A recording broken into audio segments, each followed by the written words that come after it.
Hi my families. இந்த விளாகில் என்ன பார்க்க போகிறேன்னா, அதுக்கு முன்னாடி நான் விளாக் எடுக்க ஸ்டார்ட் பண்ணிட்டேனம்மா. இதுதான் சத்தம் போடுறான். என்னை விட்டுட்டு என்ன நீங்கள் மட்டும் எடுக்கிறீங்கன்னு இவன் சத்தம் போடுறான். அவன் சிம்பா கீழே இருக்கான். சிம்பா ஒரு சத்தம் போட மாட்டான். அவன் அமைதியாக இருப்பான். ரொம்பலாம் சத்தம் போட மாட்டான். ரொம்ப அமைதியாக இருப்பான். இப்போ நம்ம கிச்சனுக்குள்ளே போகலாம். கிச்சனுக்குள்ளே எதுக்கு வந்திருக்கேன்னு பார்த்தீங்கன்னா, நம்ம வீட்டில் மாவு தீர்ந்துருச்சு. மாவு தீர்ந்து கிட்டத்தட்ட 4-5 நாள் ஆகிடுச்சு.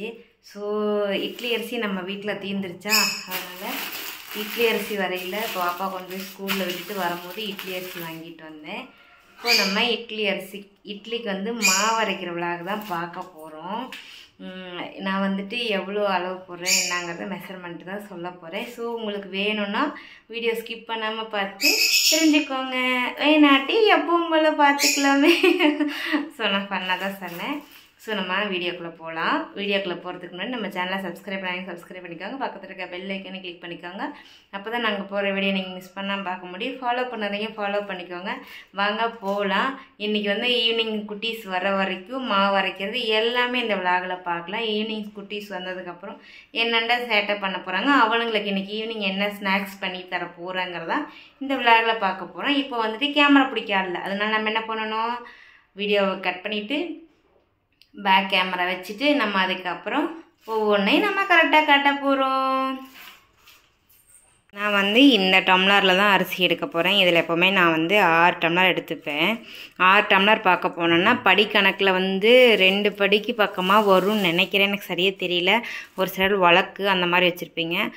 வழக்கு இல்லை. ஸோ அதனால் நான் டம்ளர் தான் எடுத்துப்பேன். இப்போ இதில் கொஞ்சம் ஃபஸ்ட்டில் வாங்கிட்டு வந்த இட்லி அரிசி இருக்குது. அதோட இந்த அரிசி கம்மியாக இருக்குன்னு சொல்லிட்டு வாங்கிட்டு வந்தேன். இப்போ ரெண்டையும் ஷேர் பண்ணி நம்ம 6 டம்ளர் அளந்துக்கலாம். நான் இப்போ அரிசி அளந்துட்டேன்.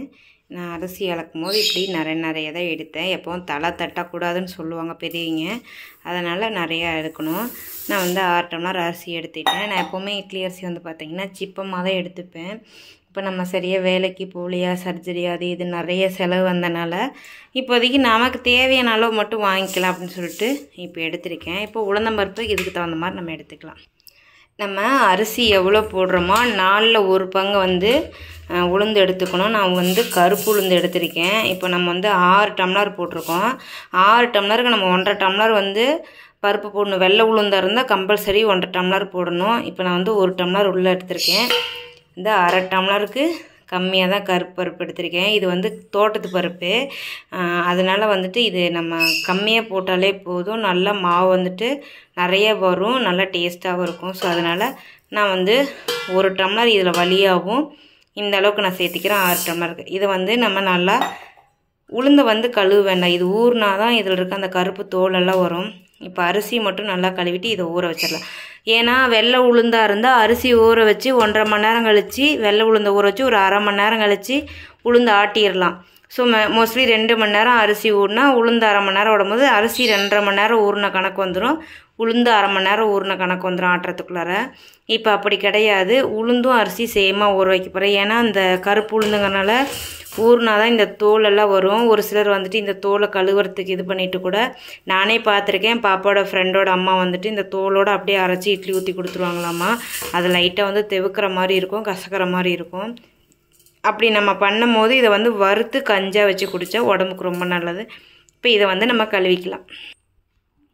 அரிசி நல்லா கழுவிட்டேன். தண்ணி நிறைய வச்சுருக்கேன். ஏன்னா அப்போ தான் அரிசி ஊறும் போது நல்லாயிருக்கும். அரிசியும் கழுவிட்டேன். இந்த பக்கம் உளுந்தம்பருப்பும் தண்ணி நிறைய பிடிச்சி வச்சாச்சு. இது நல்லா ஊறட்டும்.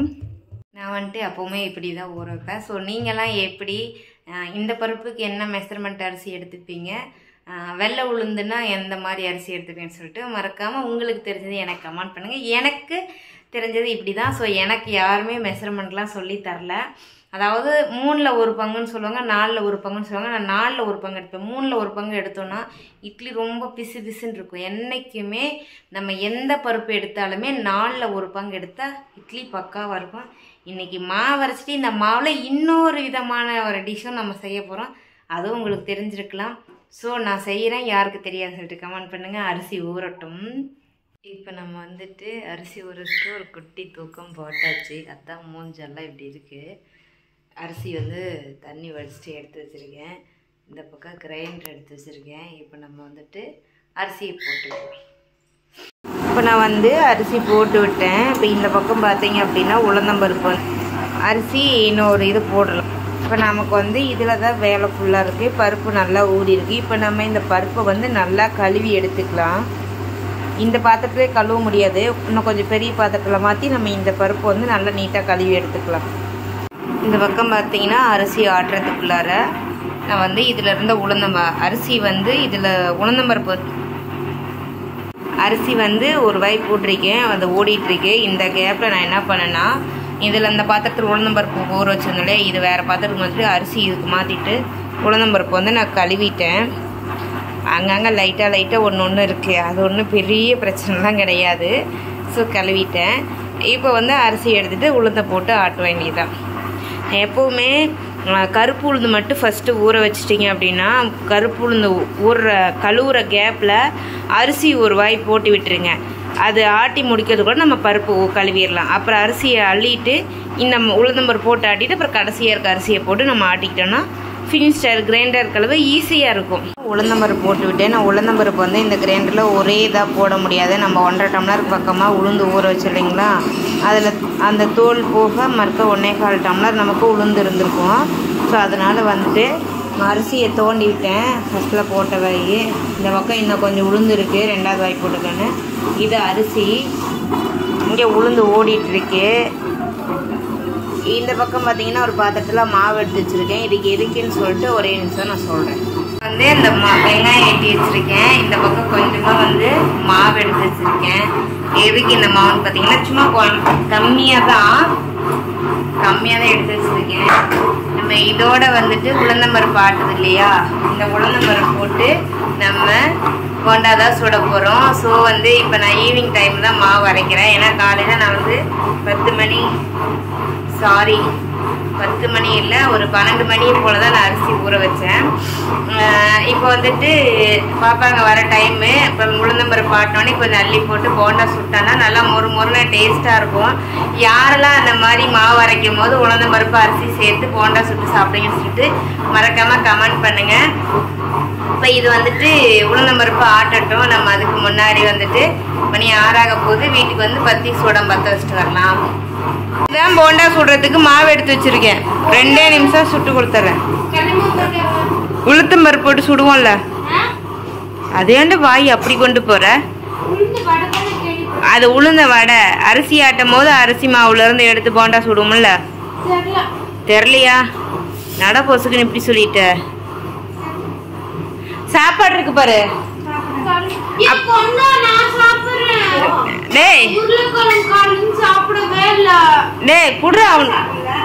அப்புறம் போட்டு கொடுத்துட்டு என்ன பண்ணீங்க?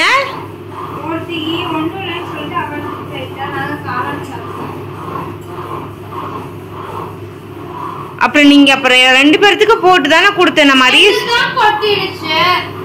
சரி, உள்ள சாப்பாடு இருக்கு, எடுத்து வச்சு சாப்பிடுங்க. அதுக்குலாம் நான் அந்த மாவு ஆட்டினோன்னே ரெடி பண்ணிடுறேன் போண்டா. இப்போ நான் வந்துட்டு சொன்ன மாதிரி அரிசி மாவு உளுந்த மாவும் போட்டு கொஞ்சமாக மாவு பசங்க வெங்காயம் கருவேப்பிலை போட்டிருக்கேன். கூட வந்து காரத்துக்கு வந்துட்டு மிளகாத்தூள் போட்டிருக்கேன். பச்சை மிளகாய் போடல, நமக்கு அதுவே பச்சை மிளகாய் போட்டால் பசங்க வாயில் வந்துட்டு தென்படுச்சுன்னா சரியாக சாப்பிட மாட்டானுங்க. அதனால் நான் போண்டான்னு எடுத்துட்டா பச்சை மிளகாய் 1 போடுவேன், இல்லைன்னா வரமிளகாய் போட்டு ஆட்டியும் இல்லைன்னா தூள் போடுவேன். இதுதான் இன்னைக்கு சிக்கன் பசங்களுக்கு தர போகிறேன்.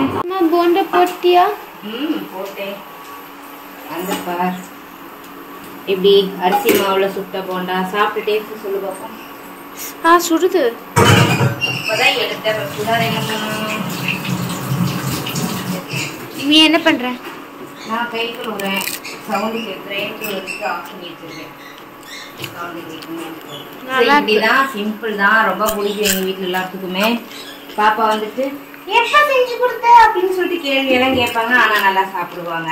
அது அவங்க இயல்பே அப்படிதான். ஸோ அவ்வளோதான். கொஞ்சமாக மாவு எடுத்தாலே போதும். நாங்கள் 3 பேர் தான் இருக்குது. இது அதிகம் தான், எப்படிங்க மிச்சம் இருக்கும். ஸோ உங்களுக்கு பிடிக்குமான்னு சொல்லிட்டு கமெண்ட் பண்ணுங்க. டாட்டா. டாட்டாலாம் இன்னும் வேலை இருக்கும். நான் இப்போ போகிறேன்ல, அதுக்கு நான் டாட்டா. சிம்பா சிம்பா அம்மா நீ ஆடாதம்மா, அவன் ஆடுறான். ஆடாம பாத்திரம் இருக்குன்னு ஆடதான் தங்கம். வந்து கூப்பிடறான்டா கீழே ஸ்கர்ட். ஏன்டா ஸ்கர்ட்டை பிடிச்சி இழுக்குறியான்? நான் தூங்கிட்டேன் இன்னைக்கு. அவன்கிட்ட விளையாடவே இல்லை. அவன் பாரு செயினை கடிக்கிறான். கொஞ்ச நேரம் விளையாடுவோம். அடி வாங்கிச்சு பாவம் பைப்பில்ல. ஏன் சாமி அடுப்ப கடிக்கிறியா? கடிச்சு சாப்பிட போறியா? சரி சாப்பிடு. அடுப்ப கடிக்கிற அளவுக்கு நீ தைரியமான ஆளாயிட்டியா நீ?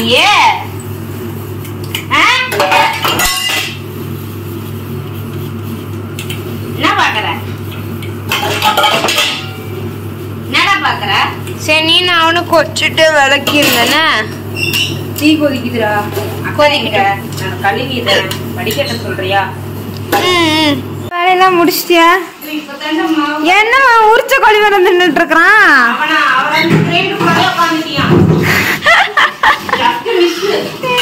அரைச்சு சட்னியா இருப்பியா? ஆமா, நல்லவேளை தண்ணி ஊத்திட்டேன் தோண்டிட்டு அதுக்குள்ள ஓடி வந்து புழுறது கொஞ்சம் இங்க வந்து பாரு எவ்வளவு தண்ணி கிரைண்டருக்குள்ள இருக்குன்னு. இந்த தண்ணிக்குள்ள விழுந்துட்டானா? இந்த தண்ணிக்குள்ள விழுந்து அதை என்ன பண்ணுவான்? சிங்கு தண்ணிக்குள்ள இருக்கா? அச்சோ சரி பட்டு அச்சோ இவ்வளவு ஈரமா இருக்கான். அடுப்பு மேல உட்காந்துருந்தாண்டா. பாப்பாவை கூப்பிட்டு சொல்றது இவனை எடுத்துட்டு போறா, நான் மாவு கரைக்க போறேன் சொல்றேன் சொல்லி வாயை கூட க்ளோஸ் பண்ணி ஓடி வந்து உட்காருது. அப்ப எவ்வளவு கொழுப்பு இருக்கும். நம்ம வேணும் என்ன பண்றியா? ஆமா இவனுக்கு எல்லாமே புரியுது. புரியாமல இருக்கையா செவுட்டு பையன் அவன்.